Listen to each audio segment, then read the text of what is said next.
जमीर जिंदा हो तो हौसले भी बुलंद होते हैं। जमीर जिंदा हो तो हौसले भी बुलंद होते हैं। जो अपने विचारों पर पक्का हो वही लोकमान्य होते हैं, वही लोकमान्य होते हैं। आग बनकर जलना जिनका स्वभाव था, आग बनकर जलना जिनका स्वभाव था, उनके शब्दों में ही स्वराज्य का प्रभाव था, उनके शब्दों में ही स्वराज्य का प्रभाव था।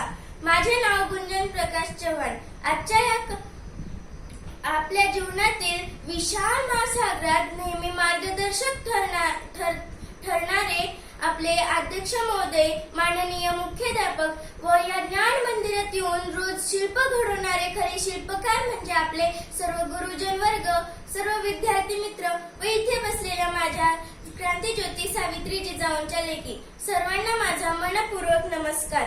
ज्यांनी स्वातंत्र्य लढाईस दिशा दर्शविली आणि लोकांच्या मनात स्वराज्य ही भावना निर्माण केली।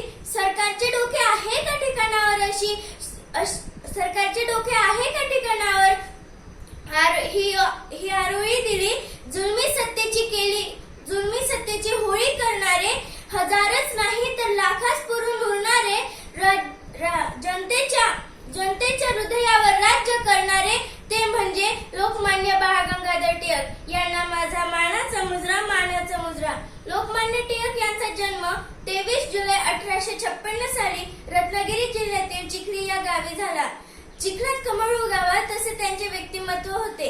लोकमान्य टिळकांचे वडिलांचे नाव गंगाधर पंत व आईचे नाव पार्वतीबाई असे होते।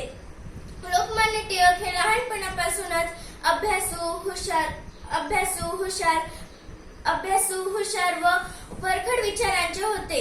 लोकमान्य टिळकांनी पुणे मधील फर्ग्युसन कॉलेजमधून गणित विषयाची पदवी घेतली आणि कायद्याचेही शिक्षण पूर्ण केले। परंतु त्यांनी पगाराची नोकरी न करता समाजसेवेचे मार्ग निवडला।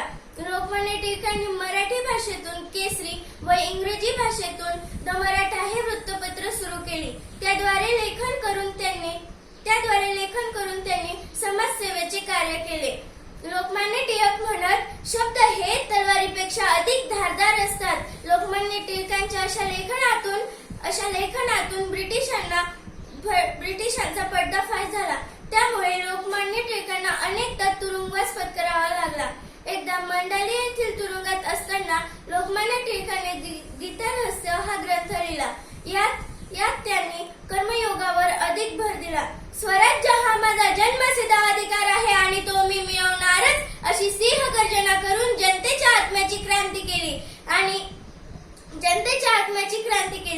आणि आजही हे वाक्य आपण ऐकल्यावर आपल्या सर्वांच्या अंगाला शारी आल्याशिवाय राहत नाही। आपण लाखो लोकांच्या मनात जोश निर्माण करून होश उडवते। लोकमान्य टिळकांनी लोकांना स्वहक्काची जाणीव करून दिली।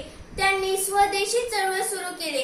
स्वदेशी चळवळ हे स्वातंत्र्याच्या दिशेने मोठे पाऊल होते। तेव्हापासून ते लोकांचे लोकमान्य झाले। जो डरता है वो कुछ नहीं करता, जो लड़ता है वही इतिहास बदलता। जो डरता है वो कुछ नहीं करता, जो लड़ता है वही इतिहास बदलता है। हर जवानी में आग होनी चाहिए, कुछ कर गुजरने की चाहत होनी चाहिए। हर जवानी में आग होनी चाहिए, कुछ कर गुजरने की चाहत होनी चाहिए।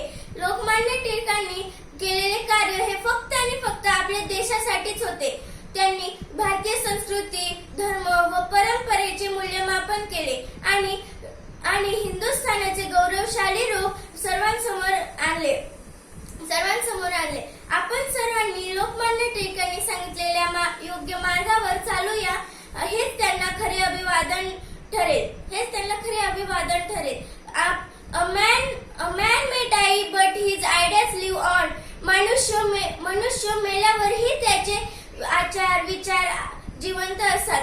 त्याचप्रमाणे लोकमान्य टिळक आजही आपल्यात नसतील तरीही त्यांचे विचार कल्पना